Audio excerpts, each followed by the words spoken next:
So this is the banker song. I am a merchant banker, I work for a merchant bank. I'm a very high-ranking banker of the highest banking rank. And if you want to borrow some dirty cash from me, don't think about tomorrow, just spend it happily.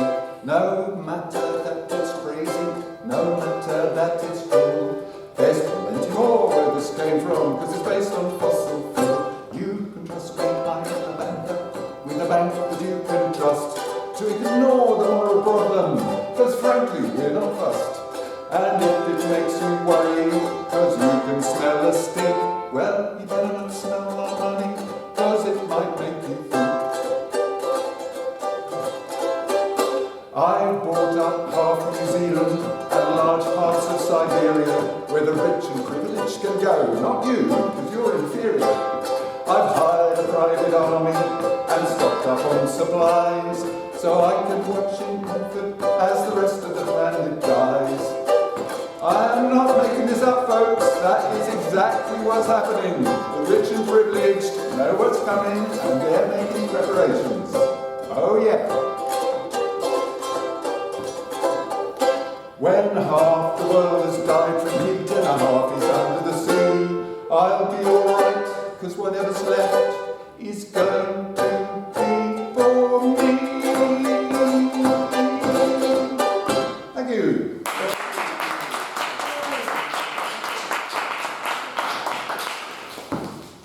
Now to the I'll get back on camera. Now to the serious part.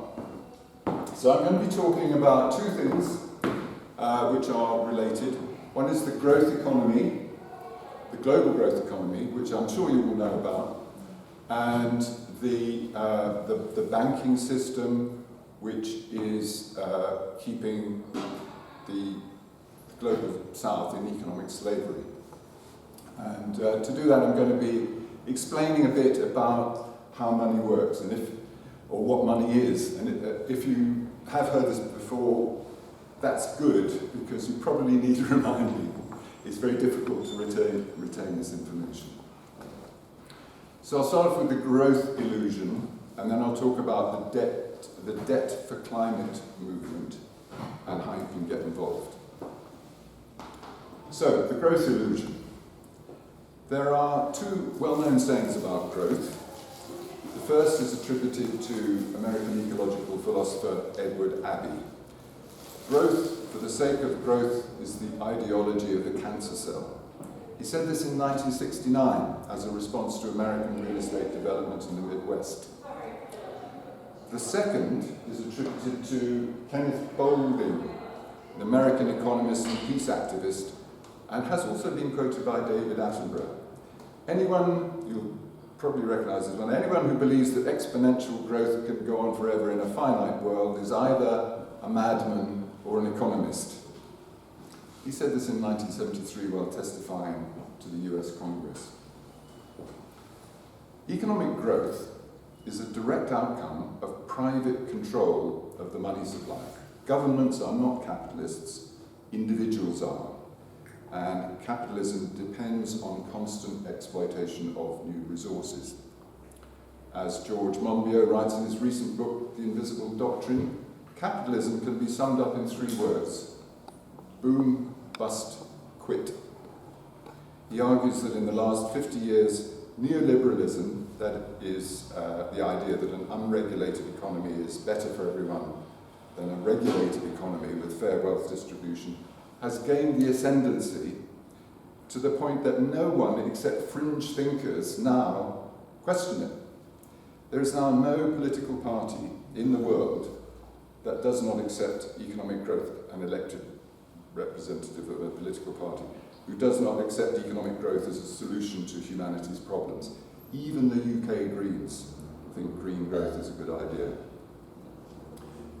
Now, objection to privately owned control of money supply goes at least as far back as the late 17th century with the founding of the Bank of England. It's a private company. The saying, "give me control of a country's money supply, and I care not who makes its laws, is often attributed to the first of the Rothschild bankers. Whether he did say that or not is disputed, but it is testimony to a widespread mistrust in finances. Compare the saying commonly attributed to Henry Ford, but actually made in 1836 by American financier Nicholas Biddle. If the American people only understood the rank injustice of our money and banking system, there would be a revolution before morning. More recently, Mervyn King, Governor of the Bank of England in 2013, said, "Of all the many ways of organising banking, the worst is the one we have today." So economic growth enabled by our banking system is the direct cause of our two major problems, greenhouse gas emissions and environmental destruction. The belief that poverty can be eradicated by economic growth is a myth. In the last 50 years, the rich have got richer, the poor have got poorer in real terms, while the global economy has grown exponentially. That's the first myth. The second is that we can have green growth. There is nowhere enough energy and renewables to power a continuing growth curve. Nuclear is not a viable alternative either. It's far too expensive to set up, takes far too long, and has too short an operating life, not to mention the catastrophic dangers of meltdown and nuclear waste. Our economic growth system will get rid of us if we don't get rid of it. So, what's the answer? Two things: a stable economic system and an equitable distribution of wealth, so that the poor no longer have to struggle to survive and the wealthy pay their fair share. Hang on, isn't that communism? No, it's common sense. We don't have to get rid of capitalism to save the lives of millions. We just have to have sustainable capitalism, which means a no-growth economy. Hang on, isn't a no-growth economy a contradiction in terms? No. It just means that the totality of economic activity remains stable, not that individual enterprises within the economy can't grow. As with individuals within the population, or trees and other species in a rainforest, complex systems such as a rainforest. The rainforest itself does not have to constantly increase in size in order for there to be abundant, diverse and thriving life within it. So, that deals with the subject of growth economics. Now I'm going to talk about debt. What is the debt for climate movement and why is it important? First thing to realise, is that colonialism did not end with the withdrawal of European powers from the parts of the world they had seized during 400 years of colonial expansion. Domination and exploitation of former colonies has continued uninterrupted to the present day. How? By controlling assets and resources through the issuing of enormous, unrepayable debts. The countries which were formerly colonies of the Europeans are mostly in the southern hemisphere, and they're collectively referred to as the global south. The global north is the part of the world that has enriched itself at the expense of the global south. The global north has 25% of the world's population and 80% of the world's wealth. Global south countries are victims of a massive confidence trick, which keeps them in economic slavery. Now, why is this important to the climate movement? It's obviously important, but why is it important to the climate movement? Firstly, because global south governments have to invite global north corporations to extract their fossil fuels so they can earn the money to repay some of the interest on their debt. They can't afford to leave it in the ground. Secondly, while global south countries are in economic slavery, they can't protect their own environment or join the international climate movement, which we desperately need them to do. So that explains what is meant by the phrase debt for climate. Because the global north owes a massive debt to the global south from having basically stolen the resources of countries and subjugated their people, the global north's industrial growth caused global warming, but is much less affected by it than the global south, which didn't cause it. So there's another debt the global north owes the global south. If the global north was serious about halting global warming, there is one simple thing it could do: cancel the debt, which of course will only happen over the dead bodies of the International Monetary Fund and the banks. So I'm going to look briefly at who is exactly responsible here and how the global south got itself into this predicament. Whose fault is it? But first of all, because I'm a money rebellion warrior, I'd like to do a quick dive into what money actually is and the nature of our economic system. As someone who, for 70 years of my life, had no understanding of what money is or how economies work, I found it extremely helpful to do this research because I now understand why we're in this mess. Now everything makes a lot more sense. So, what is money, actually? All money is actually debt. In its original form, 5,000 years ago in Sumeria, it was a token given in return for the provision of a good or service in lieu of payment in kind. An IOU, in fact. People worked out that they could use these tokens in lieu of payment to others, and currency was created. Over time, kings, cities, and businesses began issuing their own currencies. Then, the issuing authorities realized they could lend more money than the reserves they actually had. That's known as fractional reserve banking, but that's no longer in operation, because nowadays, banks can create as much debt as they like, trillions, without having any reserves at all. Bank lending is completely immoral.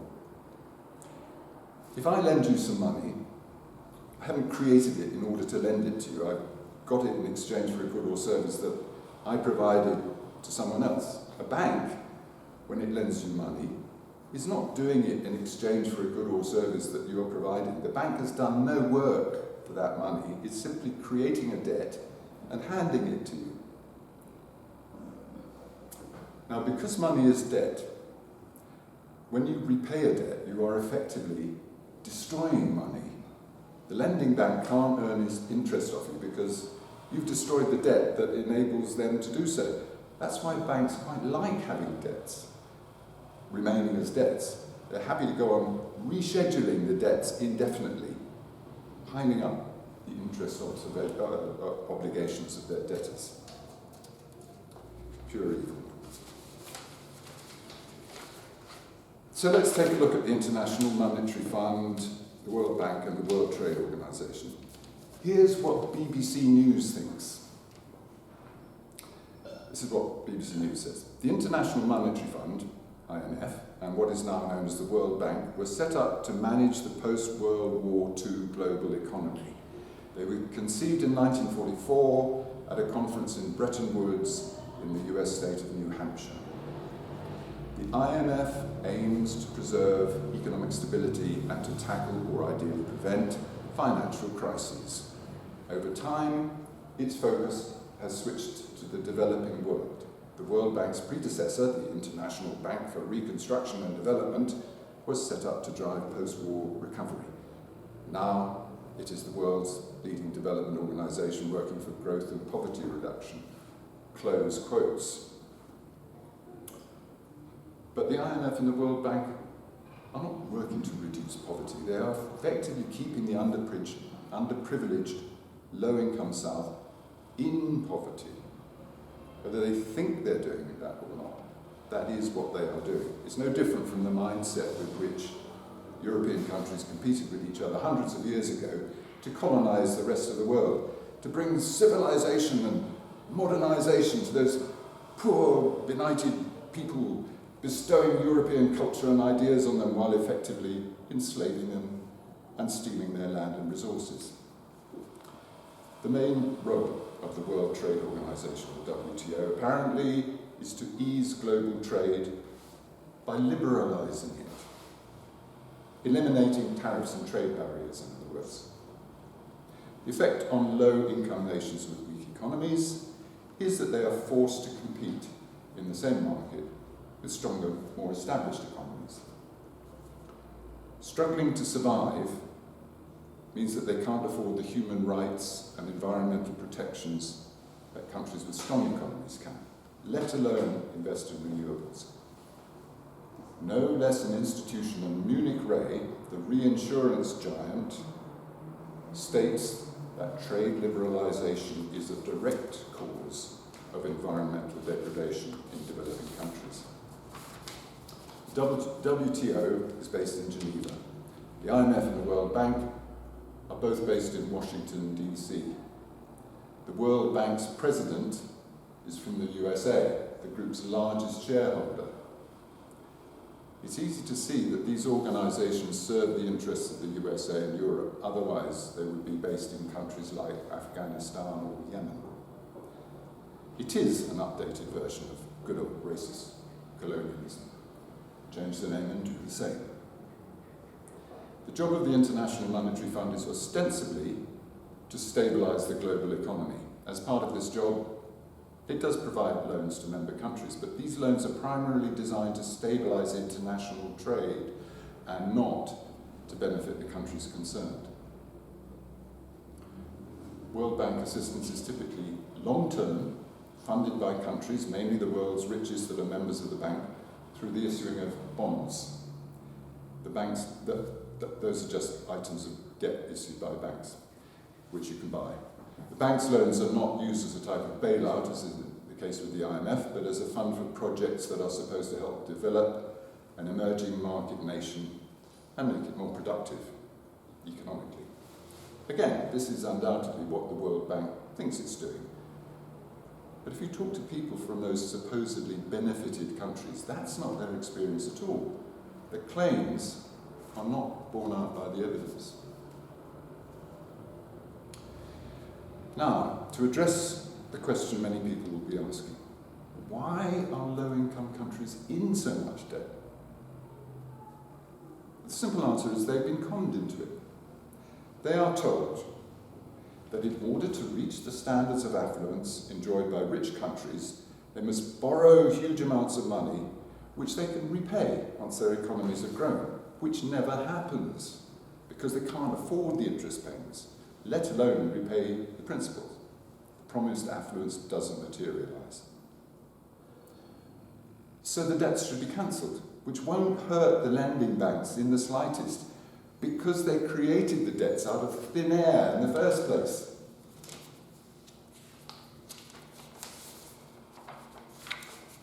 Now I'm going to give you the 6 reasons why the Jubilee debt campaign says the Global South debts should be cancelled.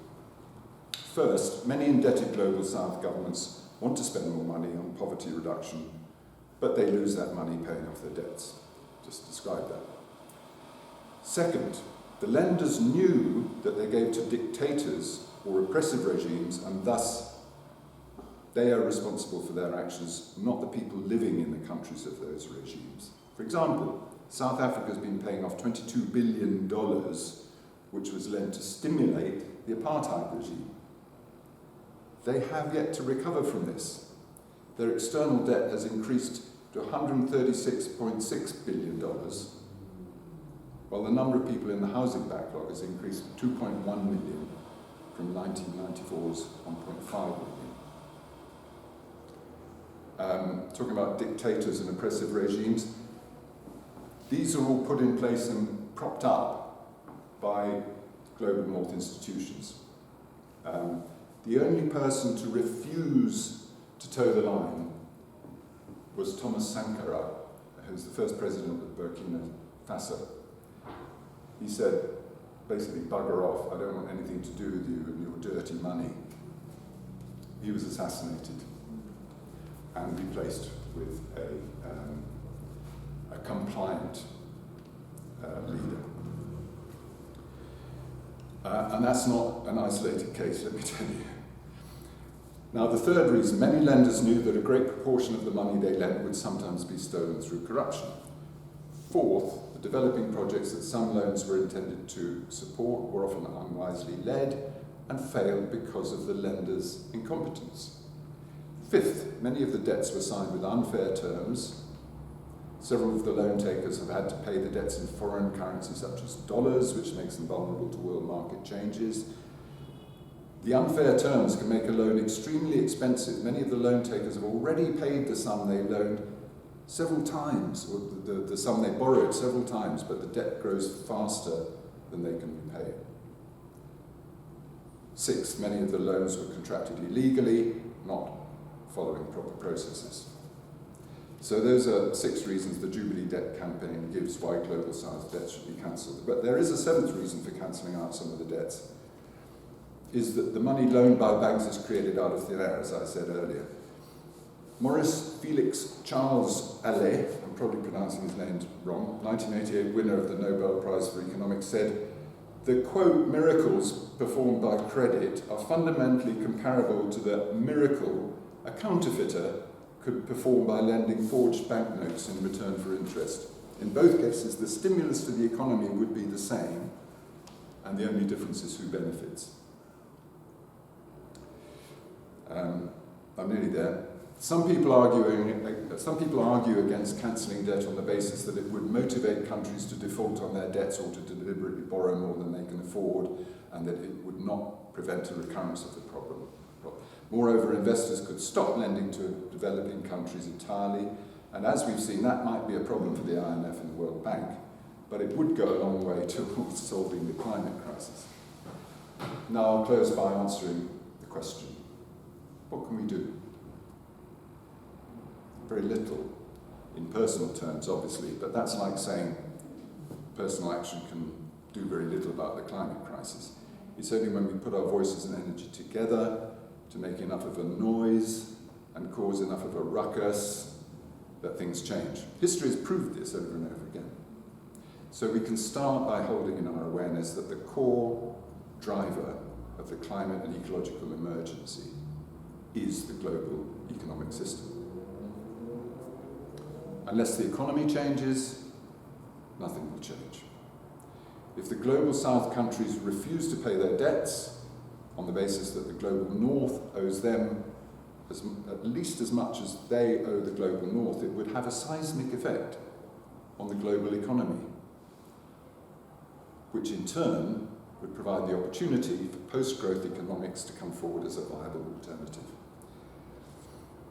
Secondly, we can hold in our awareness that defaulting on their debts to the IMF and the banks would allow global south countries to take action on climate and environment and to leave their fossil fuels in the ground.